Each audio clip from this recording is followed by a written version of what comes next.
کیا آپ جانتے ہیں کہ جہنم کا دروازہ ہیلز گیٹ کہا جانے والا گڑھا ایک قدرتی گیس کا گڑھا ہے جو درویزی ترکمانستان میں واقع ہے اور یہ 1971 سے نان اسٹاپ چل رہا ہے۔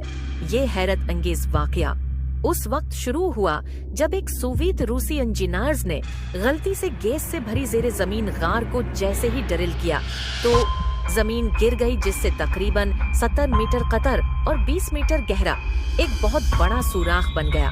میتھین گیس کے اخراج کو روکنے کے لیے سائنسدانوں نے سے آگ لگانے کا فیصلہ کیا، یہ سوچ کر کہ یہ چند دنوں میں ختم ہو جائے گی۔ تاہم آگ 50 سال سے زائد عرصے سے مسلسل جل رہی ہے۔ یہ سائٹ اپنی متاثر کن اور غیر حقیقی شکل کی وجہ سے سیاحوں کی توجہ کا مرکز بن گئی ہے، جس میں شعلے دن رات جلتے رہتے ہیں۔ اسی کے ساتھ اب ہیرا کو دیجیے گا اجازت۔ دیکھتے ہیں اگلی نئی کہانی این مقتصد ڈار ہمارے لیے کیا لے کر آئیں گے۔ انتظار کیجیے گا، دیکھتے رہیں مشرق نیوز۔